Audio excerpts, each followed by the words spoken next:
शांति सागर जी महाराज के गृहस्थ आश्रम का एक संस्मरण किया जो संबित शिखर जी से जुड़ा हुआ है।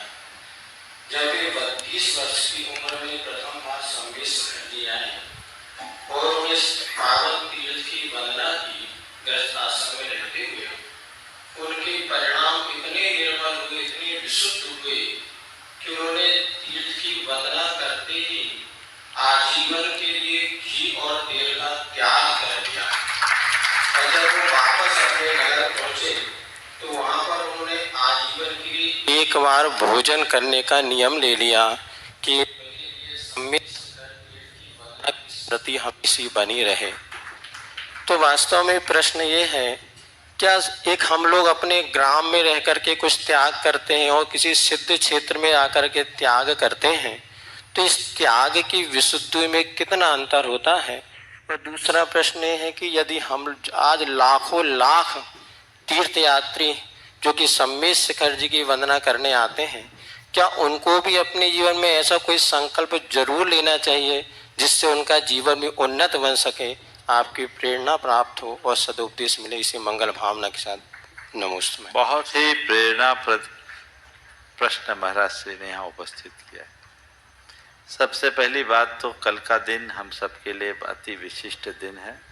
कल चारित्र चक्रवर्ती शांति सागर जी महाराज का समाधि दिवस है और हम लोग कल प्रातः काल पूर्ण उत्साह उमंग के साथ उनके प्रति अपनी विनयाजलि अर्पित करेंगे।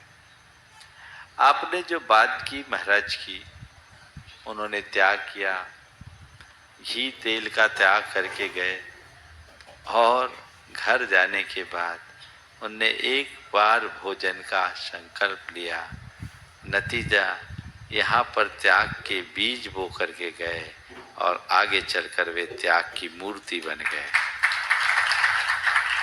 एक सच्चे श्रावक जो तीर्थ की वंदना करता है, उसकी वंदना तभी फलीभूत होती है जब यहाँ आकर त्याग, तप और संयम की प्रेरणा जगे।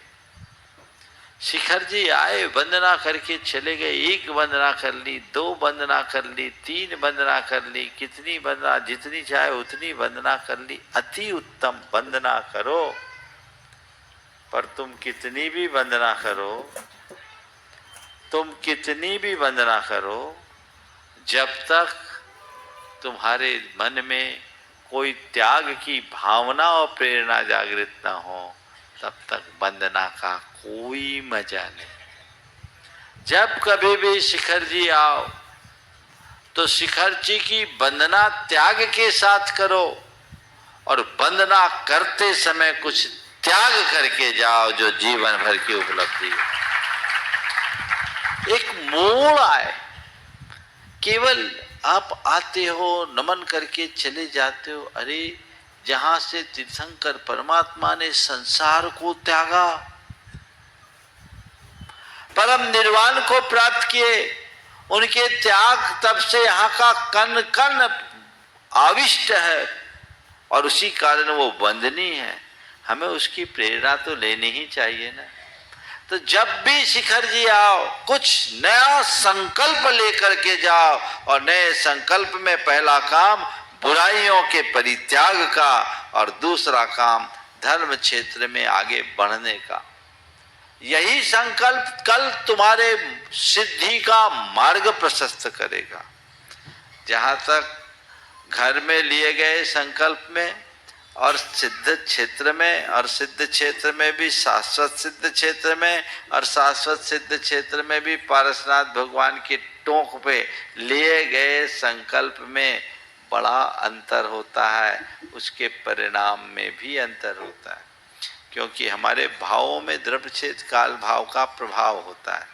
आप रोज जिस जिनालय में दर्शन करते वहाँ के भाव, और वहाँ से भी जब आप कभी किसी तीर्थ स्थल में जाते, वहाँ दर्शन पूजन के भाव में एक रूपता रहती है क्या?